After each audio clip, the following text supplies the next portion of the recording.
안녕하십니까. 100세 시대를 든든하게 대비할 본격 부자 되기 프로젝트 머니토크쇼 나도 부자의 공개입니다. 자, 간만에 지인이 연락을 했는데 새해 복 많이 받으라라는 톡이 날라왔더라고요. 근데 조금 어색한 느낌이 들었습니다. 그래서 2018년 2월 첫날입니다. 오늘도 역시 여러분의 재무 고민 해결과 함께 부자 된 방법 함께 나눠보도록 하겠습니다. 02-2077-6248 2077-6248번 24시간 무료 상담 전화입니다. 그리고 100원의 정보 이용료는 부과되지만 적극 활용하셔야겠죠. 네, 문자 샵 0988도 활짝 열려 있습니다. 자, 오늘도 두 분의 전문가와 함께 할 텐데요. 사진으로 만나보시죠.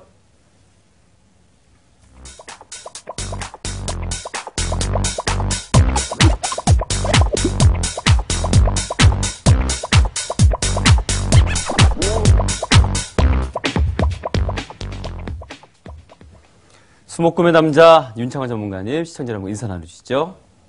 네, 안녕하십니까.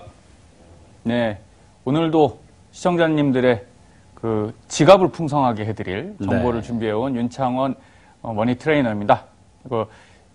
저희가 구정이 되면 지금 신정은 지났지만 이제 구정이 또 오지 않습니까? 네. 예, 그래서 저희가 작심삼일 132번 하시면 부자 되실 수 있다고 했는데 벌써 1월 지나는 동안 10번의 찬스를 쓰셨습니다. 맞아요. 하지만 2월에는 아직도 122번의 찬스가 남아 계시니까 오늘부터 다시 찬스 쓰시는 그런 소중한 날이 되셨으면 좋겠습니다. 오늘 좋은 정보로 귀가 즐겁고 그리고 내 지갑이 행복해지는 그런 방송 되도록 노력하겠습니다. MTN 재무전문가 윤창원입니다. 네, 여러분 돈과의 연애 준비되셨습니까? 재무사랑꾼 이승희 전문가 인사드립니다. 네, 시청자 여러분 안녕하십니까? 이 수식어를 얘기할 때마다 사실은 굉장히 낯이 뜨거운데요. 제가 사실 이런 얘기를 하고 나서 굉장히 후회를 했습니다. 네, 우리 와이프 볼 면목도 없고요. 네. 근데 나한테 다 사랑해라, 막 이런 네네네네. 그런 나도 얘기를 사랑해줘라, 막. 네. 여러분도 어떻게 2월이 됐는데 처음에 연초에 먹었던 그 계획과 이런 것들이 잘 돼가고 계십니까? 그러니까 돈과 좀 친해지셨나요? 네, 그걸 묻고 싶고요. 모르는 길을 갈 때 가장 사실 우리에게 편리하게 쓰여지는 게 내비게이션이죠. 그러니까 아내와 내비게이션 말은 꼭 들어라 이런 얘기를 하곤 하는데요. 저희 나도 부자가 여러분들의 그 돈의 관계를 좋게 하는 내비게이션 역할을 해줄 수 있었으면 좋겠습니다. 오늘도 여러분들과 즐겁게 한번 소통하겠습니다. MTN 재무전문가 이승희였습니다. 네, 돈과 친해지셨습니까? 하니까요. 정말 돈 쓸 때는 내 편 같은데 돈을 모은 데 있어서 남의 편 같은 그런 느낌도 많이 드는 것 같습니다. 그렇죠. 근데 그 내비게이션 말씀하셨는데 제가 업데이트를 안 했더니 얼마 전에 길을 잘못 알려줘서 뺑뺑 돈 적도 있어서 맞아요. 네. 와이프 말을 잘 듣고 그리고 저희 이승희 전문가님이 재무 사랑꾼 말고 재무 주례 선생님이 더 어울리지 않으십니까? 그럼 앞으로는 꼭 뭔가가 이루어지시는 그런 기회들 많이 될 것 같습니다. 자, 훈훈한 분위기로 시작하는데요. 사실 사연 주신 분께서는 아마 고민이 많으실 겁니다. 오늘 제가 좀 대독을 해드릴 건데요. 소개해드리면 50대 초반의 직장인 분께서 보내주셨습니다. 부부가 맞벌이를 하다 보니까 돈 관리 좀 신경을 못 썼다고 말씀하시면서 저축과 투자는 나름대로 하고는 있는데 잘 하고 있는지 궁금하고 또 은퇴 후에 대한 고민이 큽니다라고 보내주셨거든요. 그리고 요즘 주식시장이 좋다고 보니 직접 투자도 좀 관심이 생기는데 앞으로 재테크 어떻게 해야 할까요? 라고 문의를 주셨습니다.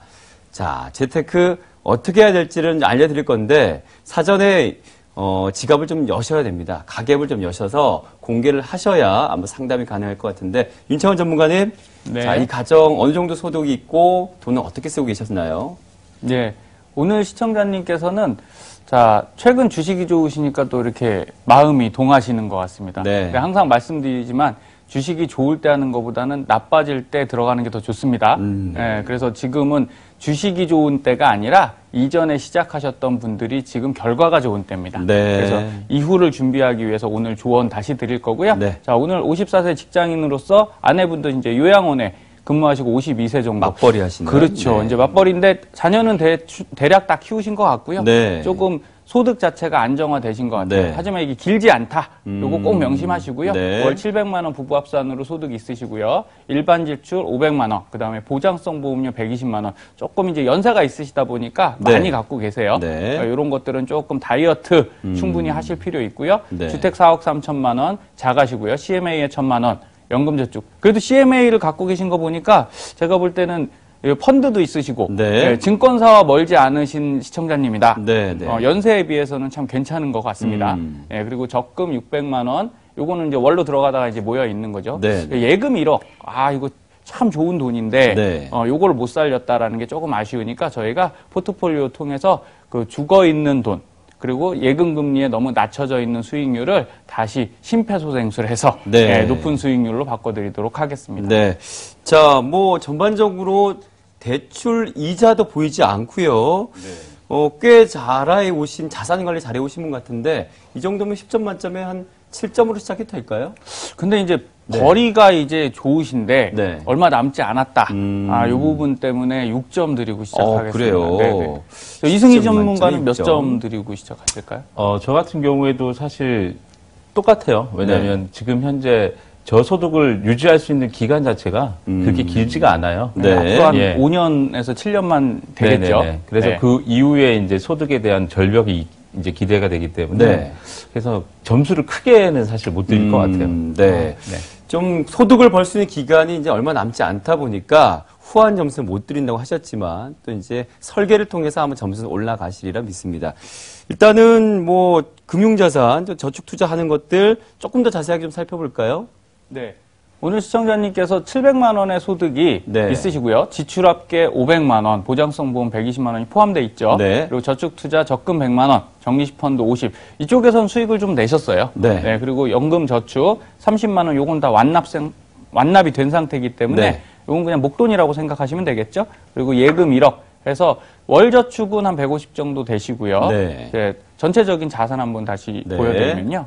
주택자석 4억 3천은 어차피 자가시니까 네. 대출도 없으셔서 네. 여긴 참 좋은 상황이죠. 그리고 예금 아까 그 예금이 이 예금입니다. 네. 중복돼 있네요. 네. 네. 그리고 CMA 1,000만 원, 정기적금 1,200, 연금저축 3,600 완납돼 있으신 거고요. 네. 정리식 펀드 1,800 해서 이 결국은 펀드 외에는 제가 볼 때 수익이 딱히 7% 추정할 수 있는 상태는 아니다. 네. 그리고 1,800 갖고 지금 나머지 예금 자산이 거의 한 1억 6천인데 네. 8분의 1 갖고 이 수익이 난다고 네. 이 높은 수익 날 수 없겠죠. 그래서 이거 비율 배분을 다시 해드릴 겁니다. 그래서 네. 총 자산은 6억 600만 원이니까 나쁜 상태는 아니고 조금만 리모델링 하시면 될 것 같습니다. 네. 우리 심리가 내 자산은 사실 디테일하게 모르면서 남의 자산 상당히 자세히 보는 경향이 있거든요. 네네. 아마 시청자분들이 아마 그 현금 자산이 한 2억이나 있나 생각하실 텐데 중복 항목이었습니다. 네네. 자, 보장 자산도 좀 살펴보겠습니다. 좀 짚어주시죠. 네, 현재 지금 보장자산 보시면은 총 7건 정도 가입돼 있으시거든요. 그래서 종신보험이 우리 시청자님께 이제 가입돼 있으시고 아내분께 이제 CI 종신보험이 네. 가입돼 있습니다. 그래서 가입 시기에서 이제 보시면 알겠지만 저 당시 때 사실 CI하고 종신보험이 많이 판매가 됐던 시기예요. 네. 그래서 갖고 계신 것 같은데 사실 그때 당시는 좋았던 상품일지 몰라도 현재로서는 네. 좀 부담이 되는 상품일 수가 있습니다. 네. 그리고 동양생명의 꿈나무 변액이라는 상품이 있는데 네. 자녀분들을 위해서 준비를 하셨다고 하더라고요. 네. 그래서 그 잘 준비는 하신 것 같아요. 제가 네. 봤을 때는. 그런데 40만 원이라는 적지 않은 돈이 사실 저쪽으로 지출이 되고 있어요. 네. 그래서 저 부분에 대해서는 조금의 어떤 제가 변형을 나중에 드릴 거거든요. 네. 뒤에서. 그렇게 유지를 하신다면 자녀들한테도 윈할 수 있는 상품이고 어차피 줄 때 또 부모 입장으로서는 자녀한테 내가 이걸 미리 준비했다라는 또 생색도 한번 낼 수 있는 네. 그런 상품이 될 수 있을 것 같습니다. 그리고 운전자보험은 가입하셨는데 과거에 가입한 상품이었기 때문에 저건 조금 나중에는 이제 조정해야 될 폭들이 좀 보이고요. 그다음에 지금 현재 KB 웰빙 보험이라고 하는 것들 보시면은 그 당시에는 굉장히 상품 구성이 굉장히 탄탄하게 됐던 상품인 것 같아요. 네. 그래서 전체적으로 지금 내는 금액이 한 120만 원 정도인데 소득 대비 사실 나가는 게 조금 높습니다. 네. 네. 자, 지금 보장자산 설명 들으셨는데요. 뭐 지금 상황에서는 10점 만점에 6점이지만 분명히 개선 여지가 크리라고 봅니다. 그래서 어떻게 하면 좋은지 방법론 듣겠습니다. 이전보다 어떻게 바꿔가면 좋을지 좀 짚어주시죠. 네, 기억에 많이 남는 게 이제 두 갈씩이죠. 네, 뒤에 결론 드리는 것보다 이제 앞쪽으로 드리는 게 좋아서 네, 저희가 네. 앞으로 드리는데 또 결론만 기억하시고 뒤에 거 자세히 기억 못하시면 안 됩니다. 네. 네, 지금 말씀드리면요, 소득이 700만 원이시고 네. 현재 지출은 500만 원. 이게 좀 많긴 해요.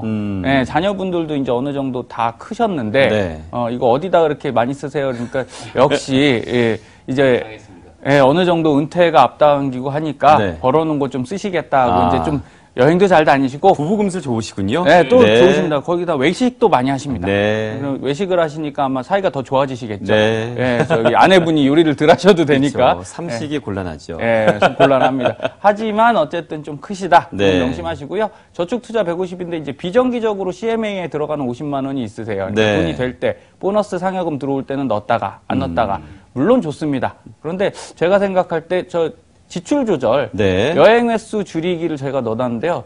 말씀드리다 보니까 이런 거예요. 그냥 요번 주는 의무적으로 가는 부분도 계시더라고요. 네. 요번 주는 등산 갑시다 하고 등산 가시는 거지 꼭 저기를 가고 싶어서 가시는 건 아니고요. 예, 어디 그냥 뭐 한번 바람 쐬러 갈까? 이거 참 좋긴 한데 기왕이면 좀 좋은데 본인들이 꼭 가고 싶은데 이런데 2번 갈까 1번 가도 기억은 남거든요. 네. 그래서 저희가 우선은 여행을 줄여라가 아니라 조금 더 한 번 가는 여행에 추억을 네. 많이 담아라. 이렇게 말씀드려서 지출 조절 조금 해드릴 거고요. 네. 그리고 마트를 자주 가세요. 이 두 분이 취미가 주말에 운동 삼아. 네, 네. 네. 마트 이렇게 순방 가시는 거 참 예. 좋아하시는데 이런 것들이 한 번 가면 20만 원의 카드 맞아요. 결제액으로 돌아오죠. 네. 그리고 대부분 그 마트에서 사셨던 이 참치 캔들은 몇 달 동안 먹게 되거든요. 맞아요. 예, 그래서 그런 것들은 꼭 안 먹으시면서 이렇게 쌓아두는 건 낭비다. 그래서 이런 것들 조절해드려서 네네. 소득은 현재 그대로지만 지출 한 450으로 조금 줄여드리고요. 줄이시고. 그리고 저축 투자는 250. 그리고 비정기로 가던 이 50만 원은 저희가 웬만하면 정기 쪽으로 다 집어넣어서 자 3달에 한 번 상여금이 들어오면 CMA에 넣었다 거기서 다시 저축하시면 돼요. 네네. 그러니까 어려운 일 아니니까 이렇게 전환해드리도록 할 예정입니다. 네. 자, 자세한 또 사항도 듣고 싶은데 저축을 어떤 식으로 그동안은 해온지는 이제 보셨으니까 앞으로 어떻게 해야 될지를 좀 설명해 주시기 바랍니다. CMA 등등 또 제2금융권 적금 등등 지금 방법들을 말씀해 주시고 계시거든요. 설명 부탁드릴게요. 네, 과거에 있던 CMA 1,000만 원은 그대로 유지해 드릴게요. 지금 뭐 대출도 없으시고 네. 현금 흐름이 나쁘지 않으시니까요. 그냥 그대로 유지하시면 되겠고요. 적금 100만 원은 이제 좀 반만 줄여서 네. 적립식 펀드가 하나 더 들어가겠습니다. 2개로 쪼개서 들어가고요. 네. 그다음에 연금 30은 다 끝나셨으니 네. 이건 뭐 금융기관 이전할 수가 없죠. 어차피 다 끝났습니다. 네. 그러니까 나중에 그 65세 되시면 연금 잘 받으시면 되겠고요. 네. 적립식 펀드 50만 원 하던 거를 저희가 월적립 ETF로 좀 말씀드렸다시피 적립 ETF로 바꿔드리는 이유는 첫 번째 운영보수가 낮죠. 네. 그리고 이 시청자님 중에 이제 남편분이 주식을 좀 하시는데 네. 주식을 할 줄 아세요. 네. 그러면 굳이 ETF나 주식이나 하기에 어렵지 않거든요. 똑같은 방식인데 뭐가 있다. 개별 주식으로 안 가기 때문에 개별 주식의 리스크가 없어졌다 보시면 돼요. 네. 그냥 지금처럼 코스피 코스닥 올라가면 지수별로 따라 올라가기 때문에 그냥 월적립식으로 계속 사 놓으면 올라갔을 때 수익 되지 않습니까? 네. 그런데 주식은 종목이 있기 때문에 다른 주식 다 올라도 안 오르는 주식 사면 손실 보는 거예요. 그래서 어렵지 않겠다 판단해서 ETF 어떠십니까? 그랬더니 한번 해보고 싶으시다. 네. 그래서 저희가 추천해서 잡아드렸고요. 그다음에 나도부자 변액 연금. 나도부자 플래닝의 기본이죠. 네. 그래서 50만 원으로 변액연금을 출발시켜서 추가 납입 여력 50까지 있으시니까요. 요거 2개 하시면 나중에 은퇴 조금 더 따뜻하고 그리고 난방비 걱정 안 하시는 그런 은퇴가 되시게끔 250만 원 포트폴리오 짜드렸습니다. 네. 자, 일단 주택자산은 뭐 그대로 유지가 될 텐데 이 금융자산 늘리기 위해서 방법을 지금 바꾸신 것 같아요. 좀 설명해 주시죠. 네. 현재 자산, 주택자산은 동일하고요. 네. 예금 1억을 이제 ELS로 조금 1,600만 원 정도로 나눠드렸습니다. 이거는 ELS를 안 해보셨었기 때문에 ELS는 중수익, 중위험 상품입니다. 그래서 주가가 폭락한다고 무조건 떨어지지 않고요. 네. 주가 범위가 있어요. 예를 들어 코스피가 하나 있고 뭐 미국 나스닥이 있다. 이 2개의 지수를 잡는다고 하면요. 한쪽에서 60% 빠져도 60% 만약에 지금 2,500이 네. 뭐 한 1,800까지는 괜찮은 거예요. 그러면 그 1,800까지만 안 빠지면 이자를 줄 거니까 1,800 빠지기 쉽지 않겠죠. 네. 그래서 어느 정도 안전성은 있다. 그런데 빠지면 손실이 납니다. 그래서 위험은 있구나. 명확하게 생각하셔야 되고요. 네. 그런데 ELS를 안 해보셨으니 그래도 한번 접근하시는 건 훨씬 좋고요. 예금보다는 훨씬 수익이 높습니다. 최근에 작년 중국 소비주 ELS 같은 경우는요. 한 달에 2% 그냥 나왔거든요. 예, 그래서 이게 시기를 잘 타면 ELS도 나쁘지 않습니다. 네. 그래서 저희가 1,600만 원 포지셔닝 해드렸고 적금, 연금은 그대로 가시고요. 네. 이건 나중에 이제 받으실 거니까. 네. 적립식 펀드랑 이렇게 전체적으로 해서 PDI라는 건 확정형 달러 연금이죠. 네. 지금 가입하신 보험 중에 연금이 그렇게 눈에 띄질 않아요. 그러니까요. 그래서 아무래도 노후에 제가 말씀드렸듯이 이게 없을 때 적은 돈은 참 가치가 있는 맞습니다. 거거든요. 예. 100m 달리기를 열심히 해서 목이 막 말라요. 예, 그럴 때 물을 안 주면 어떠겠습니까? 와서 수고했다고 안아주는 부모님과 고생했지 물 한 잔 주는 부모님과 어느 쪽을 선택하시겠습니까? 예, 저는 물 주는 부모님일 것 같아요. 그래서 네. 그런 것이 바로 연금이다라고 생각하셔서 이 확정 달러 연금으로 저희가 투자해드렸고요. 네. 그다음에 CMA 나머지 금액을 해서 변동은 없지만 이렇게 안정적인 자산 운용으로 해드렸습니다. 네, 앞서 그 보장자산 살펴드렸었는데 좀 특징인 것이 종신보험이 꽤 많으셨어요. 그런데 2007년도에 가입한 것이 한 2개, 2009년, 2010년에 이제 순차적으로 가입을 하셨는데 아무래도 그나마 기간이 조금 최근의 것들을 지금 감액 완납해 주셨네요. 설명 좀 부탁드리겠습니다. 일단은 우리가 그 보장자산이라고 하면 네. 지난 시간에도 아마 윤창원 대표님이 설명하신 것 같아요. 콘크리트를 집 짓는데 네. 너무 많이 치면 이제 이게 갑갑해지잖아요. 네, 네. 집 모양이 안 좋아지죠. 그래서 조금 걷어내는 작업을 필요하고요. 그래서 지금 종신보험으로 갖고 계신 부분들을 감액 완납 처리를 해드리는 건데 네. 이게 나빠서 감액 완납을 하는 게 아니라 저 금액을 다른 곳에 투자를 하게 되면 더 나았기 때문에 사실은 조금 조정을 해드리는 네, 겁니다. 네. 그래서 오해 없으시길 바라겠고 네. 지금 동양생명에 있는 꿈나무 변액 상품이라는 게 있는데 이 상품이 자녀들이 24세가 되거나 네. 28살이 네, 28살. 됐을 때 네. 그 계약자를 변경시킬 수가 있어요. 그래서 자녀한테 주게끔 처음부터 설계가 된 상품인데 12년 납이 고정 납입니다. 그러니까 네, 네. 의무적으로 내야 되는 납입 기간이 12년 납이에서 네. 얼마 남지 않았거든요. 그래서 네. 유지를 하셔서 드리는데 자녀한테 만약에 납입한 상품을 준다 그러면 네. 자녀가 이걸 가만히 놔둘까요? 또 깨서 뭐 뭐 자기가 쓰겠죠, 하고 또 싶은 필요한 걸 거. 하고 네. 거기다 더군다나 계약자까지 변경돼서 완전히 내게 됐는데 네. 그걸 할 가능성이 커요. 그래요. 그러면 어떻게 하면 좋을까요? 그래서 제가 생각하기에는 자금을 중간에 인출을 좀 하세요. 중도 인출. 중도 인출을 하셔가지고 기본적으로 계약이 살아있을 만큼만 설정을 한 다음에 기능만 물려주십시오. 네, 네. 네, 그렇게 무슨 되면은 말씀인지 자녀가 알겠어요. 거기다가 이어가지고 계속 저축을 해나가시면 훨씬 더 이미 10년이란 기간을 넘겼기 때문에 네. 비과세 혜택이 돼요. 그래서 그 기능을 주시는 게 훨씬 더 현명한 방법이지 않을까 생각을 합니다. 네. 자녀분이 착해서 그냥 유지하시면 어떻게 해야 되죠? 그러면은 칭찬을 해주셔야죠. 그대로 넘겨주셔야 되는 거죠? 칭찬을 해주셔야 되는데 혹시나 아주 그러면은 네, 다시 넣어주시면 돼요, 그 돈을. 네. 네. 네. 뭐 간단하네요. 칭찬해주면 된다는. 아, 네. 그러네요. 뭐 다른 뭐 방법이 있는가 했더니 네.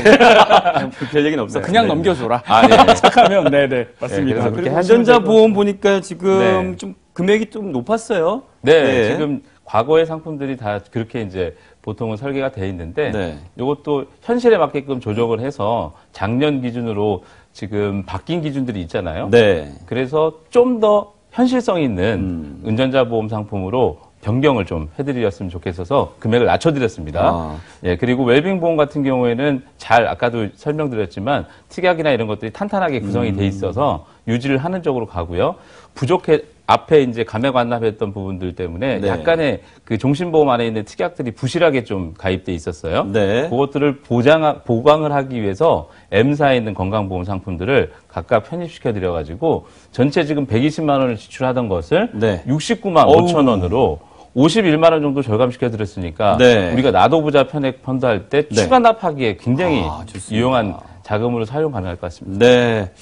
분명히 좀 과도하게 그 준비를 해오시지 않으셨을까 싶어요. 네. 절반을 줄여주실 수 있었다는 것은 단순히 보장이 줄어드는 게 아니었잖아요. 네. 보장대로 탄탄하게 가지만 비용 자체를 아주 많이 내려주셨는데 부자라고 할 수 있는 좋은 지금 방법을 지금 잡으신 것 같습니다. 이제 방법은 실천하시는 것만 이제 남아있는 것 같고요.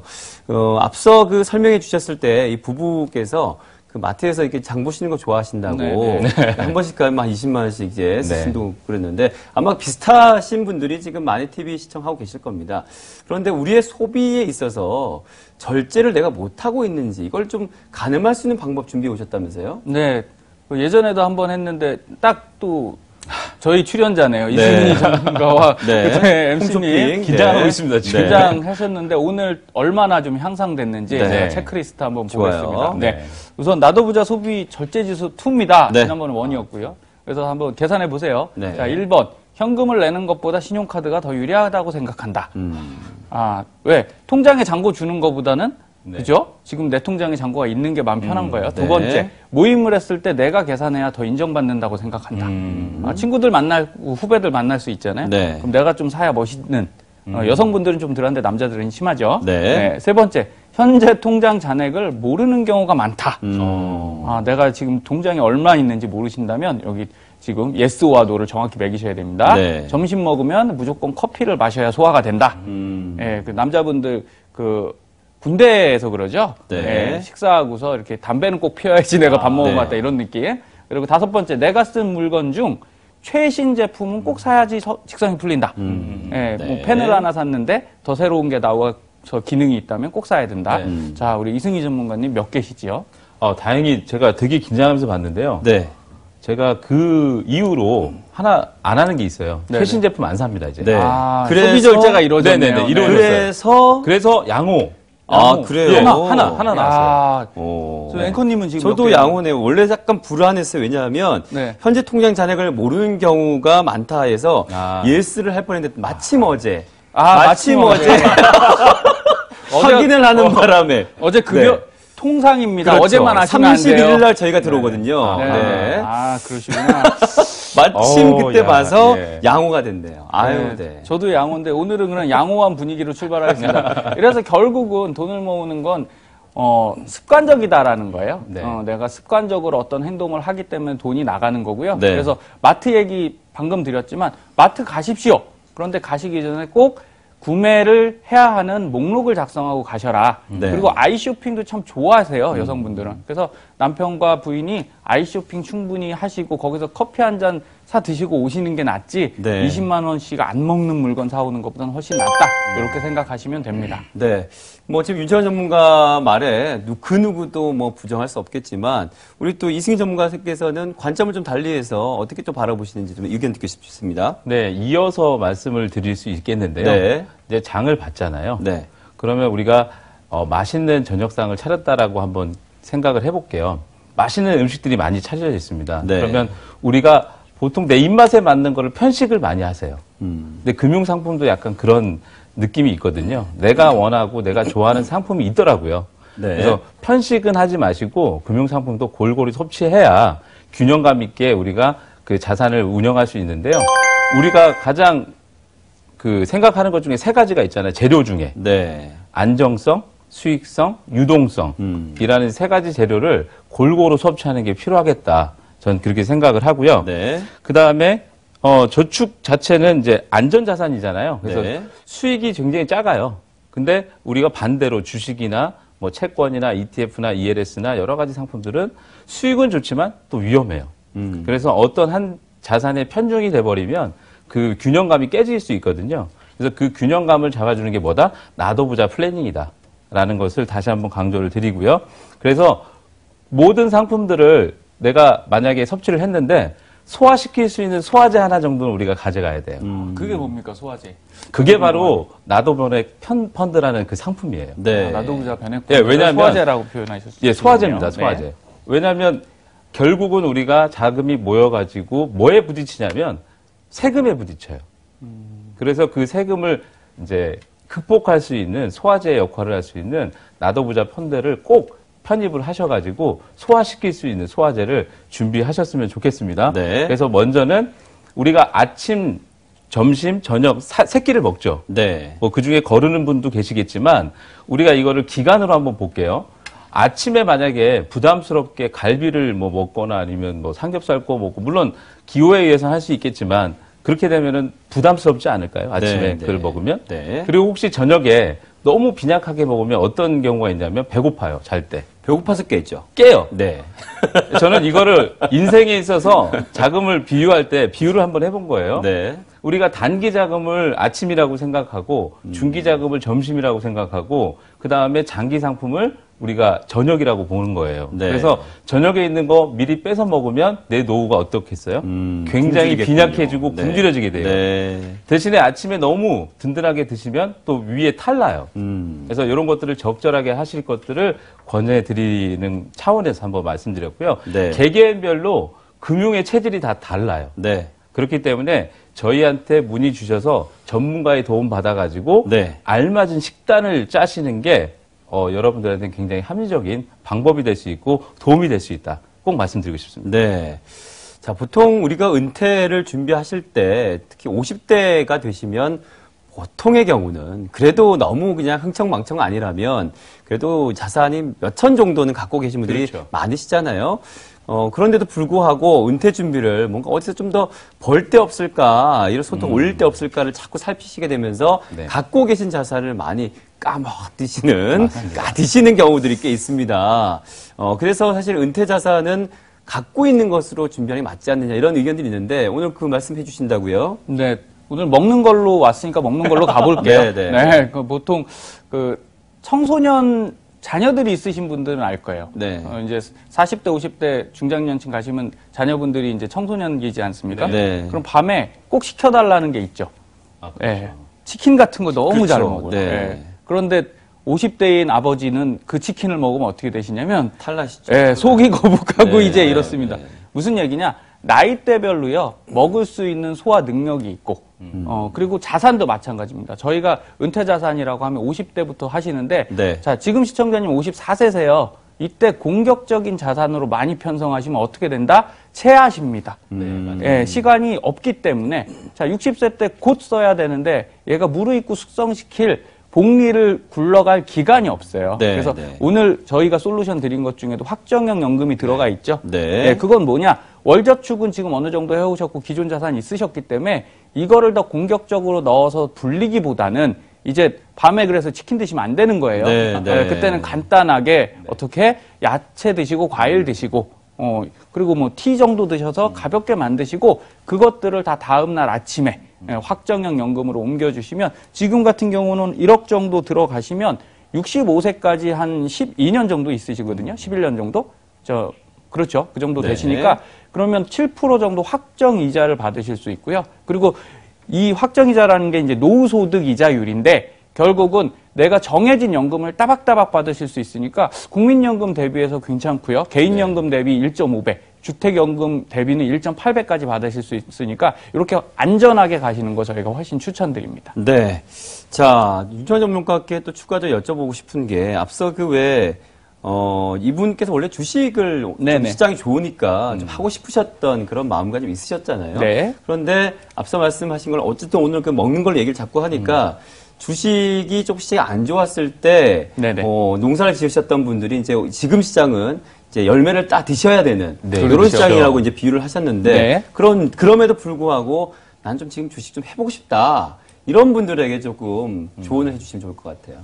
자, 해보고 싶으신 분들은 얼마든지 할 수 있는 방법이 있습니다. 예, 증권사 가셔서 바로 통장 개설해서 하시면 되는데요. 뭘 주의하셔야 되냐? 첫 번째, 네, 잘 모르는 종목 사지 마세요. 남 얘기 듣고서 바로 이거 오른댄다. 그리고 저희도 TV에서 많이 그런 종목들이지만 그런 거 드렸다가 문제가 되니까 개별 종목으로 하지 마시고 내가 전문가가 아니다라고 그러면 평균 시장만큼을 따라가십시오. 그래서 저희가 ETF 자꾸 말씀드리는 게 이제 주가 지수로 연동해서 하는 거죠. 네. 그래서 나머지 다음 페이지를 보시면요. 네. 화면을 보고 말씀드릴게요. ETF는 주식과 동일하게 거래하는 방식이고요. 네. 국내 상장 ETF가 있고 해외 상장 ETF가 있습니다. 네. 그래서 국내 상장 ETF에는 지금 ETF 자체가 자산이 굉장히 많이 늘어났어요. 네. 예, 그런데 제가 추천드리는 건 국내 상장은 어려운 거 아실 필요 없고요. 딱 두 개. 주식형은 코덱스 200과 네. 코덱스 코스닥 150. 그럼 하나는 코스피 들어가는 거고요. 하나는 코스닥 들어가는 겁니다. 네. 그러니까 이것만 꾸준히 사주시면 되고요. 그다음에 기타 ETF는 골드도 있고, 네. 그리고 4차 산업 이 지수도 있어요. 네, 차이나도 있고. 예, 골드 네. 선물 차이나 4차 산업 로보틱스 네. 이런 것들 사서 꾸준히 매월 나 10일 날 넣을 거야. 그럼 10일 날 30만 원씩 계속 사십시오. 네. 예, 그렇게 하시면 전혀 어려운 방식이 아니에요. 그래서 아까 말씀드린 대로 지금 ETF가 수수료가 낮기 때문에 엄청나게 성장을 많이 했고요. 앞으로도 그렇게 갈 거니까 네. 자, 이거보다 수수료가 더 낮은 펀드가 사실은 저희가 추천드리는 나도 부자 변액 펀드예요. 네. 예, 초기 사업비만 있을 뿐이지 10년 지나면 훨씬 적어지니까 이런 것들로 주식을 하시면 훨씬 안전하다. 이렇게 생각하시면 되겠습니다. 네. 자, 지금 말씀하신 것이 ETF 종류가 아니죠? 네, 그렇습니다. 지수입니다. 네, 지수를 요거 기준으로 말씀해 하는 주신 거고, 그럼 종류도 좀 알려주시고 어떻게 선별하면 좋은지도 알려주십시오. 예, 화면을 보시면 제가 누누이 말씀드렸지만 이 레버리지 인덱스 ETF가 있습니다. 네, 네. 그리고 일반적인 ETF가 있고요. 근데 저는 레버리지랑 인덱스는 잘 추천 안 드린다라고 말씀드렸어요. 네. 이유는 레버리지 ETF를 보시면요. 최초 250포인트가 있어요. 네. 기준이죠. 그럼 300포인트로 레버리지는 올라가야지 수익이 나는 겁니다. 그런데 올라갈 때는 2배씩 올라가요. 그래서 좌측 보시면 20%가 올라갔죠? 네. 그럼 우측 보시면 40%가 플러스가 되는 겁니다. 그런데 떨어질 땐 어떻게 됩니까? 2배로 또 떨어집니다.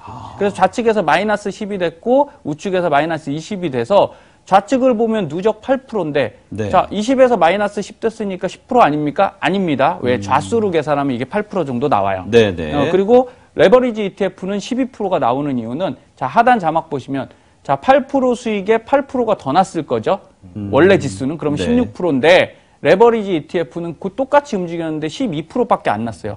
왜? 무조건 올라야 됩니다. 떨어지는 순간 수익이 많이 깎여요. 그렇군요. 그래서 이게 위험할 수 있고요. 네. 그다음에 인버스 말씀드릴게요. 네. 자, 인버스는 거꾸로 또 떨어질 때 수익을 줘요. 그래서 화면 보시면 좌측에 200에서 160이 떨어졌으니까 원래 지수로는 손실이죠. 네, 그런데 네. 인버스 ETF는 이게 플러스예요.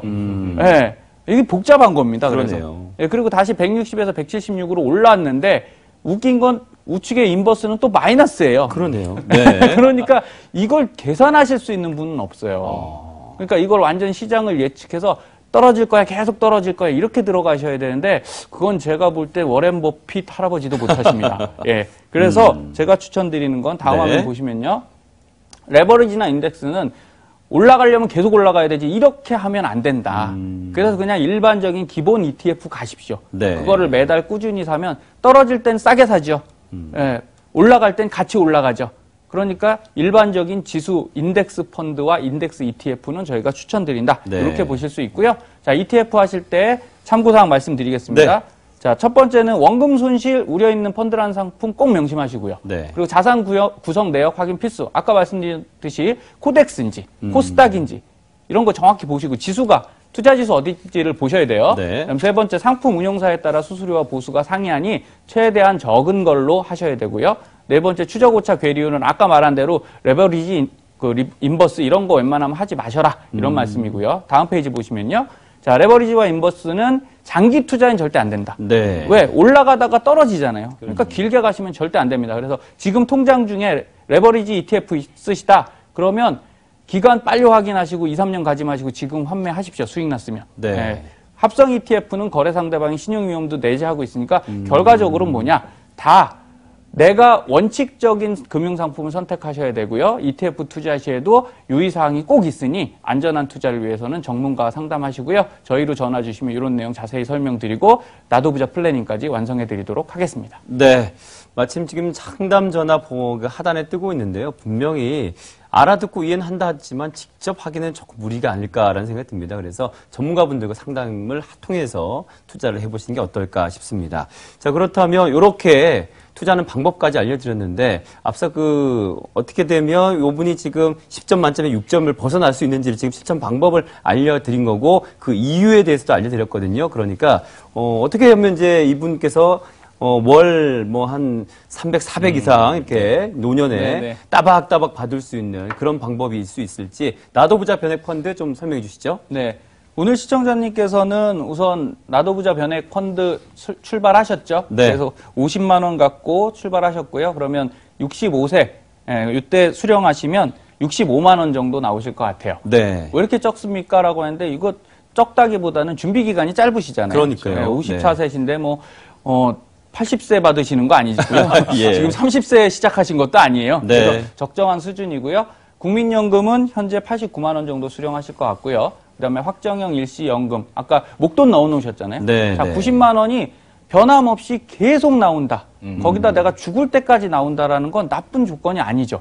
달러로 나오잖아요. 네, 달러로 나오기 때문에 나중에 달러 오르기만을 기도하십시오. 왜? 지금은 쌀 때 사셨잖아요. 네. 그래서 오르면 그만큼 플러스 환차익까지 발생하실 수 있어요. 그래서 총합은 244만 원 연금 준비가 되셨는데 또 보험료 절감액 있으셨잖아요. 네. 그거를 추가 납입으로 하시면 이제 변액연금에 155만 원까지 되니까 여기서 금액이 더 많이 올라가겠죠. 그래서 총 399만 원 연금 준비되셨는데 네. 지금 주택연금 안 쓰셨잖아요. 네, 그것도 쓰실 수 있고 월에 계속 들어가는 것들은 어떻게 해요? 아까 ETF를 사셔도 되고 네. 그리고 펀드를 하셔도 되고 주식 얼마든지 하실 수 있어서 나중에 돈 많이 모으셔서 필요하시면 전원주택 하나 또 준비하실 수 있는 그런 좋은 시청자님의 계기가 되셨으면 좋겠습니다. 네. 자, 오늘 사례는 50대의 맞벌이 부부인데요. 아이들은 어느 정도 키워두셨고, 저축 투자 나름 해오셨는데, 조금은 건강한 저축과 투자가 좀 필요했던 것 같고요. 그래서, 은퇴 후에 자산을 늘려드리는 방법과 또 보장자산도 가성비 좋은 것들을 만들어졌습니다. 다시 한번 저희가 준비한 포트폴리오 보시면서 현명한 선택 해보시기 바랍니다.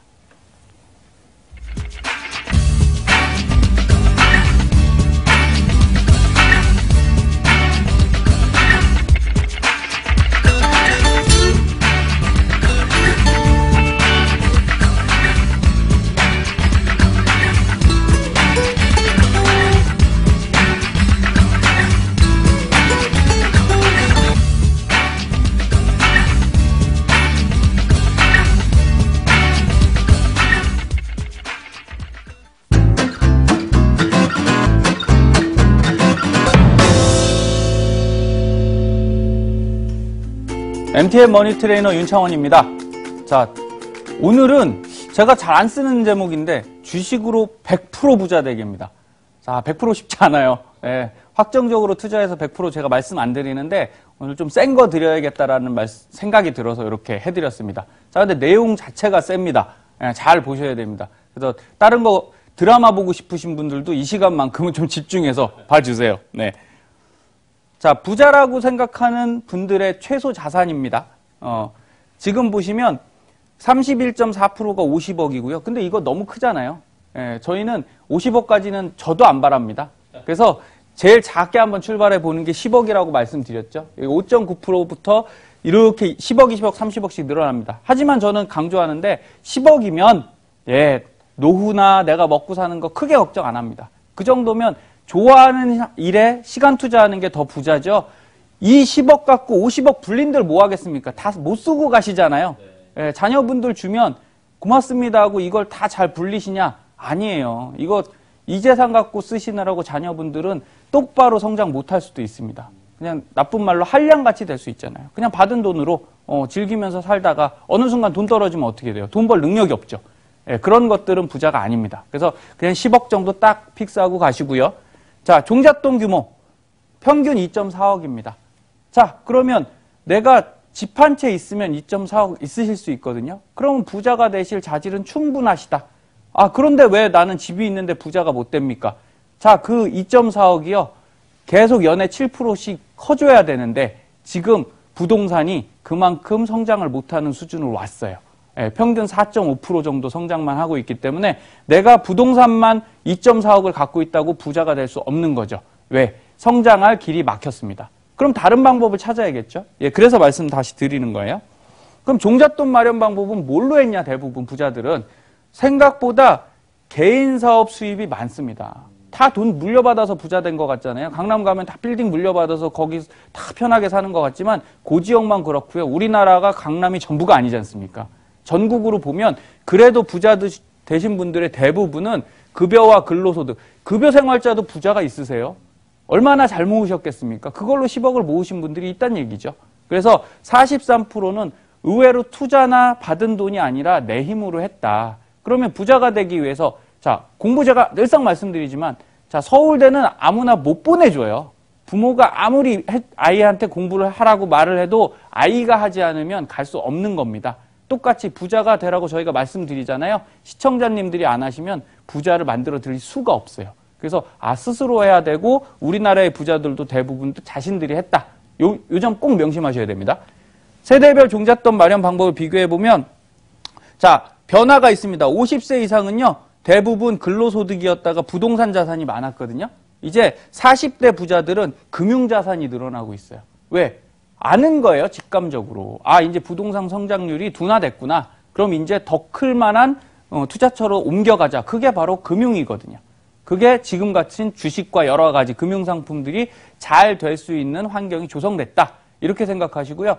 자, 공부 잘하려면 공부 잘하는 친구 따라서 공부해야죠. 마찬가지입니다. 시청자님들도 부자 되시려면 부자들을 따라서 같이 움직이셔야 돼요. 그래서 총 자산 규모별 자산 축적 방법은 지금 보면 아무래도 우리나라는 압도적으로 부동산이 셉니다. 그러나 다시 말씀드리지만 금융자산이 늘어나고 있다. 그럼 앞으로 여기 시청자님들도 우리 나도 부자 시청자님들은 금융상품에 대해서 조금 더 많이 보유하셔야 된다라고 생각하시면 되고요. 이게 중요합니다. 종잣돈 자산 축적 소요기간. 자, 12.9년 걸렸어요. 자, 3년에서 부자 되겠다는 생각은 우선 접으십시오. 5년에서 부자 되시겠다는 생각도 접으십시오. 12.9년 동안 2억 4천 만든 겁니다. 그러면 앞으로 7년 더 주셔야 되고요. 10년 더 주셔야 돼요. 결국은 부자가 되는 프로젝트는 30년짜리다. 저는 이렇게 말씀드릴 수 있고요. 지금 보시는 분들 중에 나는 50세인데 그럼 나는 늦었나? 80세까지 사실 거잖아요. 예, 10년 있다가 나는 부자가 아니니까 생을 살 수가 없어. 아닙니다. 50대인 분들도 아직 30년 남으셨으니까 그동안 많은 소득이 없을 뿐이지 꾸준히 갖고 있는 걸로 굴리시면 되세요. 자, 그럼 부자들은 향후 어떤 걸로 투자할 건가요? 라고 얘기했더니 자, 과거에는 다 부동산이었거든요. 이제는 금융자산이 이만큼 올라왔습니다. 그러니까 따라가셔야 돼요. 근데 제가 중요한 걸 하나 말씀드리겠습니다. 자, 이거는 부자들한테 물어본 거예요. 본인이 판단한 금융상품의 지식 수준이 어떻습니까? 라고 물어봤더니 다 50% 이상 분들이 자기는 금융 지식이 있다라고 얘기하세요. 그런데 제가 최근에 상담하시는 분들 10분 중에 5분한테 상품이나 금융 지식 있으세요? 그럼 저는 잘 몰라서. 자, 그러면 부자 못 되는 거잖아요. 남 탓이 아니고요. 모르시는 게 탓인 거예요. 내가 공부를 안 하고 이분들이 가만히 놀아서 부자 된 게 아니다라는 거더라고요. 스스로 공부하고요. 잔고 얼마 했는지 더 잘 알고 금리 더 잘 압니다. 그래서 오늘부터라도 내가 조금 더 부를 키우겠다라고 하시면 더 공부하세요. 그냥 모른다고 모르는데 나도 그냥 저거 하라니까 해볼까 이러지 마시고 저걸 할 건데 저게 어떤 건지 아시는 거 거기에 관심 가지시는 게 부자 되는 첫걸음이라고 생각합니다. 물론 저축부터 하셔야 돼요. 종잣돈 완성이 안 되면 방법이 없습니다. 그래서 자, 이 그림 보여드리고 저희가 정리할 건데 이건 뭐냐면 부자들의 소비 패턴이에요. 그래서 이쪽으로 갈수록 5분위 부자라는 건 정말 50억 이상의 진짜 부자들이고요. 이쪽은 한 10억 정도 갖고 계신 분들인데 재밌는 건 자, 왼쪽에 있는 게 뭐냐? 소득입니다. 월에 829 많이 벌죠? 이쪽은 3천을 벌어요. 그러니까 더 부자겠죠. 그런데 쓰는 것들은 결국 비슷하더라. 자, 그럼 부자는 뭘로 만든다고요? 소비 지출이 만드는 게 아니고요. 내가 버는 거에 저축액이 만드는 겁니다. 그래서 결국 부자들은 많이 벌었기 때문에 그 부가 계속 유지되는 거예요. 그래서 우리가 더 많이는 못 벌더라도 어떻게 하시면 됩니까? 저희는 저축을 조금이라도 늘리면 확률이 높아진다. 이렇게 생각하시고요. 자, 이제 100% 주식으로 부자 되는 방법 알려드릴게요. 부자 도전 목표 강령입니다. 자, 13년 동안 2억 4천의 종잣돈을 만든다. 지금 30대이신 분들은 충분히 가능성 있고요. 40대에 있는 분들도 이 돈 있으시잖아요. 그러면 현금화 하실 수 있는 거 현금화해서 이제부터 가시면 돼요. 50대에 있는 분들도 나 그럼 90세에 부자할 거야. 이런 목표 가지시면 되고요. 자, 저축기간 4%, 7%, 12%로 하면 4%로 했을 때 13년 동안 만들려면 200만 원 들어요. 200만 원씩 저축을 하셔야 돼요. 그런데 7%로 하면 165만 원. 그런데 아까 오늘 시청자님도 보시다시피 보험에도 120만 원 넣으시거든요. 이거 하실 수 있어요. 10년만 하시면 되잖아요. 그래서 저축 꾸준히 해서 부자 되었다는 말은 저는 들어봤어요. 그런데 금융상품 잘 골라서 부자 됐어. 이런 말은 못 들어봤어요. 결국 우선은 뭐다? 돈을 모아야 된다. 그래서 꾸준한 저축은 필수고요. 그래서 먼저 소득의 3분의 1을 저축하시고 그 다음에 3분의 1은 주택 마련하시고 그 다음에 3분의 1은 의식을 해결하시는 의식주를 주는 뭐 주택이니까요. 이런 패턴을 계속 가져가시면 분명히 부자 되실 수 있습니다. 그래서 이제 100% 되는 방법 알려드릴게요. 자, 주식을 샀을 때요. 우리나라가 83년부터 35년 동안 코스피로 투자를 해봤는데 1개월씩만 투자해봤어요. 1개월. 한 달만 사고 한 달 있다 판 거죠. 그랬더니 손해볼 확률이 47%. 그래도 53%는 또 이득을 받네요. 그죠? 그런데 여러 번 걸리면 손해가 많겠죠. 그래서 이거를 1년 동안으로 확장해봤습니다. 똑같은 경우인데 손해볼 확률이 36%로 줄었어요. 그래도 10번 중에 3번 잘못 투자하면 왜 7번은 10만 원 하고 그 다음에 그 걸리는 3번 동안 1억씩 하면 다 까먹는 거 아닙니까? 네, 그래서 불안해요. 이건 내가 못하겠어요. 저도 시청자님들께 추천 못 드리겠습니다. 그래서 이걸 5년으로 해봤어요. 5년으로 해봤는데 22% 많이는 떨어졌는데 그래도 5번 중에 1번은 손실 볼 수 있거든요. 그래서 애매하다. 우리의 생각은 이렇게 평탄한 길을 생각하지만 삶은 어떻습니까? 결국은 굴곡이 많아요. 물에도 빠지고 비도 오고 험난한 길을 올라가야 됩니다. 그런데 제가 이걸 벗어날 수 있는 길 말씀드릴게요. 자, 주가 우상향한다고 제가 말씀드렸죠? 20년 동안 해봤습니다. 자, 10년 동안 해봤더니 확률이 12%로 떨어지는데 그건 10번 중에 1번 잘못하면 또 실패할 확률이 있잖아요. 20년을 해보니까 한 번도 마이너스를 치는 적이 없어요. 자, 그러면 나도 부자 변액 펀드를 갖고 20년을 꾸준히 유지하셨다. 손실 절대 안 난다고 제가 말씀드릴 수 있어서 100%라고 한 겁니다. 과거 자료에서는 100%가 나왔거든요.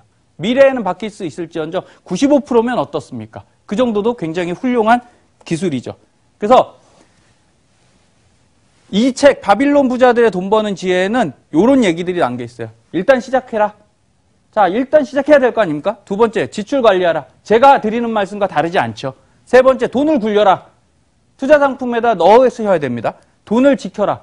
너무 수익만 따라가면 안 됩니다. 안전한 거 챙기셔야 되고요. 당신의 집을 가져라. 제가 부동산 취득하라고 말씀드리잖아요. 미래의 수입원을 찾고 돈 버는 능력을 키우셔야 됩니다.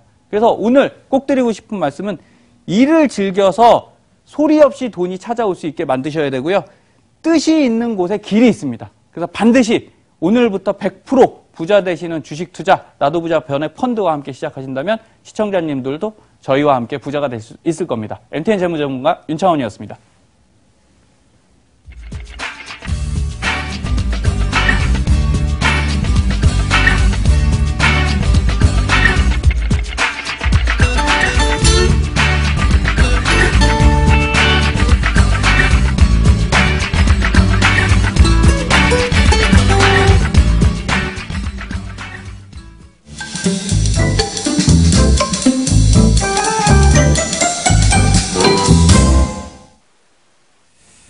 네, 내 돈을 부탁해 보시면서 난 저축하고 있는데 왜 아직 부자가 안 될까 생각하신다면 지출을 더 줄이시고 그리고 저축을 더 늘리시고 시간을 좀 오랫동안 기다리셔야 될 것 같습니다. 인내하는 자가 부자가 될 수 있습니다. 금요일 내일 저녁 7시 생방송으로 찾아오겠습니다. 시청해주신 여러분 고맙습니다.